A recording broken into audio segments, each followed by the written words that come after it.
Highest unemployment in 22 years. Let's have a look. Hello everyone, Florian.Heise here and welcome to another episode of HeiseSays.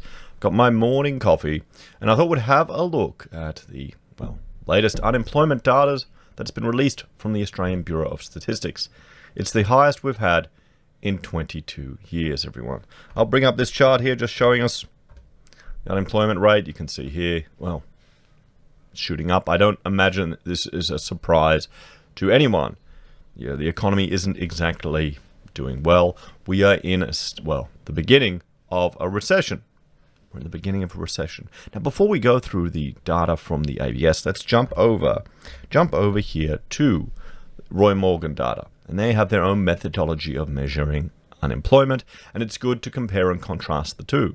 The cynical bastards of us out there are more likely to lean towards the Roy Morgan unemployment and underemployment data. So you can see here this is the unemployment rate, this is the underemployment rate, and this is the unemployment and underemployment, so the underutilization rate. This is the one I'm really worried about. So we go all the way down to the bottom. You can see here their unemployment rate is at 14.5%. The underemployment rate for Roy Morgan is at 10%. The underutilization, the combined, is at 24.5% of the workforce. And remember, if people get burned out, leave the workforce and have stopped looking, which I'm sure a lot of people have right now because they've lost hope, it'll take time for that to recover. You're going to have the workforce is going to shrink as well. They're not counted as unemployed. They're not counted as unemployed. So, 14.5%. People are saying, when I first started looking at this data, look at Roy Morgan or generally double the unemployment rate from the ABS to get an accurate representation or a closer representation of reality. So let's have a look at this, everyone. Let's have a look at this. Employment, hours worked, and unemployment rose in June. Seasonally adjusted employment increased by 210,800 people between May and June, and the unemployment rate rose from 7.1% to 7.4% according to the ABS. So we're sitting now at ABS unemployment rate of 7.4%. Bjorn Jarvis, head of labour statistics at the ABS, said the easing of pandemic restrictions in June saw an extra 280,000 people in the labour force. With more people in employment, more activity, more actively looking and available for work. So more people were out there looking for work. And I don't blame them. You want to get out there. You want to try and establish a relationship before everyone floods back, before the job seeker bonus disappears, before JobKeeper Plus disappears. What's going to be interesting is when the job seeker requirements to actually look for work, when they start being implemented again. There are some people that are on unemployment for the first time in their lives. And you've got to remember, a lot of this is through no fault of their own. It's through the state implementing these economic restrictions in an attempt to bolster our capacity to deal with this illness. We'll have to see if they're able to handle it. The 210,800 increase in employment was underpinned by a large increase in part-time employment, 249,000, and a further decrease in full-time employment, 38,100. And we're seeing this reflected in the Roy Morgan data as well. Overall, the percent of people employed in Australia increased 1% to 59.2%, up from a low of 58.2% in May. Let's hope that never gets down to 40. In June, around 24% of the fall in employment through to May had been regained, Mr. Jarvis said. Hours work rose 4% in June, but remained 6.8% lower than March. Hours work increased more for females than males, 5% compared to 3.3% over the month. You know why that is? Because the women are obviously more working in the retail sector, which were closed and which are now opening up. Restaurants are starting to open up again. Part-time work as well. Hours worked for females were still around 7.3% below March compared to 6.5% for males. Unemployment increased by 69,300 people to 992,000. Around 70% of newly unemployed people in June were not in the labour force in May. Damn. Nearly a million. The underemployment rate decreased by 1.5% to 11.7%, but remained 2.9% above March. The underutilization rate, which combines unemployment and underemployment rates, fell 1% to 19.1%. Now, this is the important one. It's the underutilization rate that I really think the media has to talk about, the politicians need to be talking about. That's the number that should be on the front of the paper, on the front of the website. Because that's a big chunk of people that are either unemployed or not getting as many hours as they want. The labour force release includes additional analysis of hours worked, including for those working 0 hours. That's okay. And for flows out of employment, including those who left the labour force. It also includes comparison with US and Canadian data from June 2020. So the red one here, monthly changes in key labour force populations. Red is people not in the labour force, so that's gone down, which is good. You want people getting back in the labour force, at least looking for work. Unemployed people went up, unemployed people also went up. So this is why, it's this one here. It's the people jumping back into the labour force, thinking, okay, I'm going to look for work. That's why our unemployment rate has gone up, even though we had an increase in employment and an increase in unemployment. See, the employed people was more than the unemployed, but it's because so many people jumped back in. So let's have a look here at, we've got the commentary. So, Australia's seasonally adjusted, and I'll have to move this over so you can see it, everyone. So you can see it. Come on, there we go.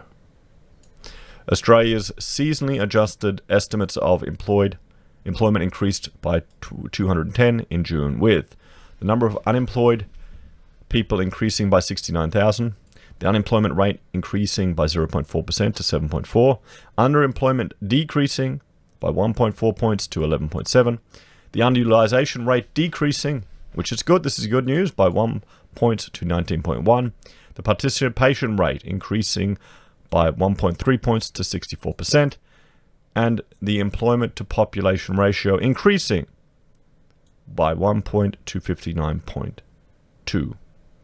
Employment increased by 210,000, we saw that. The employment to population ratio increased, and here we go, graph, employment to population ratio. So there we go, we've gone up, but look at that fall there, guys, look at that fall. You know, hovering around 60, crashed down. Monthly hours worked in all jobs increased by 64.3 million, up 4%, to 1,664 million hours in May. A larger increase than seen for employed people. Fantastic. In June 2020, the average hours worked per employed person was around 31.1 hours per week, up from 30.4 hours in May. The unemployment rate increased 0.4% to 7.4. Here we got underemployment, unemployment, and underutilization rate. So we can see here. There we go. So the unemployment rate has gone down. Oh, sorry, the underemployment rate has gone down. The underutilization rate has gone down. Unemployment has gone up. Labour force. The labour force includes the total number of employed and unemployed people. Between May and June, the labour force increased by 280,000. So that's where we're seeing it. More people are jumping back in. And let's scroll down here and we'll look at some of the state numbers. So unemployment rate, states and territories seasonally adjusted. So New South Wales went from 6.4 to 6.9. It went up. Victoria went from 6.9 to 7.5. It went up. Victoria took a big hit. Remember, we were looking just in a previous video about confidence of first home buyers in Victoria going up and fueling the market, apparently. Okay? With unemployment rate at 7.5%. Can someone explain that to me? Queensland. There you go, guys. We're kicking goals. We're down. Is Queensland the only one down? I think it may be. From 7.8% down to 7.7%. I mean, good on you. Then we have South Australia at 8.8%. Oh, boy. They're doing the worst. Damn. 7.9 to 8.8. Western Australia, 8.1 to 8.7. They're not doing much better. But that delta change in SA is pretty big. Tasmania is up from 6.3 to 6.9. Northern Territory is down. Wow. Down to 5.7. Okay, wow, okay, I'm surprised. I thought the NT would cop it. So ACT is up from 4.1 to 5.1, and Australia overall we're up. So Queensland and Northern Territory once again, leading the way for the nation, guys, leading the way. Let's look at employment flow into and out of employment and unemployment. We'll scroll over here. So across April, May, and early June, Australia experienced unprecedented interventions in the labour market, which included restrictions to slow the spread of the pandemic and government support packages to mitigate its impact on individuals, households, and businesses. You actually have some people now that are better off than they were before because of the government interventions. Just think about that. You know, this is the thing. If you look at all the costs of living and even the costs of working, some people are better off working, well, with the support packages than they were beforehand. I understand. A large number of people had their hours reduced or were stood down in April, as social distancing and other business restrictions came into effect. These conditions continued into May, with social distancing rules impacting work and job search activities. While changes to schooling arrangements may have reduced people's availability for work or ability to look for work, by June, some of the social distancing and business restrictions had started to be progressively relaxed or lifted, while job seeker mutual obligations also started to be reinstated on a limited basis. The impact of these recent changes are evident in key labour force estimates for June, with seasonally adjusted employment increasing by 210,000 between May and June, after falling by 877,700 between March and May. So we're seeing, this is why labour force participation is up, because job seeker is pushing people now to have some obligations. So people are being forced back into the labour market. There was also a corresponding rise in employment to population ratio. Yep. The seasonally adjusted unemployment rate decreased by underemployment rate decreased by 1.4% to 11.7%, reflecting a large reduction in the number of full-time workers who worked less than 35 hours for economic reasons between May and June. Participation rate rose. And we'll scroll down here and we'll go chart 1 flows into and out of employment. So chart 1 shows that the number of people who moved out of employment between May and June, almost 400,000 in original terms, was considerably smaller than the number of people who left employment in the previous 2 months, over 700,000 between April and May, and around 900,000 between March and April. Almost 600,000 people moved into employment in June, leading to the net increase in the number of employed people of over 200,000. While there was a similar flow into employment in May, there was an even larger outflow, resulting in the net drop in employment in May. So they can go see Appendix 1 for a description of the method used to produce flow estimates. So we can see here. So underemployment, employee flow, what's the chart 2? Around 30% of people moving into employment in June were aged 15 to 24. Employment to population participation rate seasonally adjusted. So unemployment, chart 3, people moving into unemployment. So employed to unemployed, NILF to unemployed. So we can see here. NILF, that's not in the labour force, isn't it? I'm assuming so. Let's jump now. We'll scroll down here. What else do we have? People moving out of unemployment into employment as a proportion of all people moving out of unemployment. So we're seeing here over 50%. Industry and occupation. So we'll zoom into this one. Proportion leaving employment between May and June by industry in May. So arts and recreation, there you go. Look at that increase. From June this year to 2019, it's much bigger. Agricultural, forestry, and fishing, again, it's up. Over 7%. Administrative and support services, it's up. Accommodation, up. The only one we have here is rental, hiring, and real estate. That's lower. Everything else is looking up. Let's jump over here to look at hours worked and some insights into hours worked. Let's look at some of the charts. So hours worked fell by 9.5% between March and April in seasonally adjusted terms, which was double the decrease in employed people. After this large fall in April, the decline in hours worked slowed considerably in May, with hours worked decreasing by a further 0.7%. between May and June, hours worked began to recover, increasing by 4%, alongside a 1.7% increase in employment. We can see here monthly hours worked in all jobs and the employment total. I mean, yeah, that's quite drastic. Is this the start of a recovery that we're going to see? We'll have to keep our eyes on it. Change in employment and hours worked for men. So we're up and women are up, but the women had a much bigger fall there, and that's just to do with the industries that they work in. Guys, it's just to do with the industries that they work in. And here's proportion of employed people working 0 hours. So this would be, chart 4 shows that the proportion of employed men and women who worked 0 hours was similar to historic levels for June, in stark contrast to the record highs recorded in April and May, relative to April and May in previous years. Okay, I didn't know you could work 0 hours, but I guess you can now. That's the world we live in. I guess you could in the past. So we can see here, 5% of males were working 0 hours. Is this civil servants, guys? Or is this the Wally effect from Dilbert? And you've got females here, over 7%. Wow. Wow. Employed people working fewer than their usual hours or no hours at all. There you go. So it shot up. It shot up, but it's going down. So now let's have a look.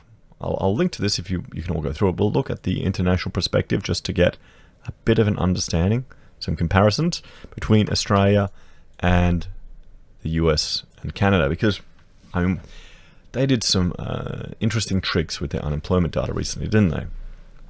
Employment and underemployment and international perspective. And this is important because comparing the Australian market, the Australian economy, to other nations is going to have an effect on how desirable Australia is for foreign investors, and that'll flow through to property and to other sectors.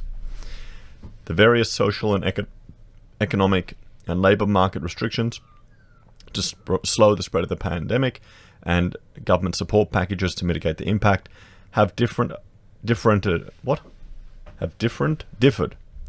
across countries. I'm getting tired. I haven't had breakfast, guys. Similarly, the nature and timing of the efforts to progressively relax and lift restrictions have varied by country and sometimes by state or province. This article compares the latest estimates of unemployment rate and participation rate for Australia with those in the US and Canada. In addition to their experiences with the pandemic being different to Australia, there are some key differences in the approach used in the US and Canada to classify people who have been stood down and are not working for a short period, compared to Australia and other OECD countries. For more information, you can look at this previous article. Additional estimates are provided to support more effective comparison with the US and Canada estimates in April, May, and June. The differences in the treatment of stood-down workers are usually not material to cross-country comparisons, but at a time of major shutdowns in the economy, where large numbers of people have been stood down, they become important. Table 1 shows that the unemployment rate in the US rose sharply between March and April, from 4.4% to 14.7%, before decreasing to 13.3% in May, and then to 11.1% in June. In Canada, the unemployment rate also rose sharply between March and April, from 7.8% to 13.0%. Increased again in May, then fell between May and June from 13.7% to 12.3%. In contrast, the official unemployment rate in Australia has continued to increase since March, reflecting the relatively large flows of people out of the labour force in April and May. However, the additional comparison rates in this article have, like in the US, been decreasing since April. For example, if people working 0 hours are included, who indicated they've been stood down, Group 1, were added to the unemployment estimate, the comparative rate in Australia would have increased from 5.3% in March to 9.5% in April, before falling to 8.1% in May and then 8% in June. There we go.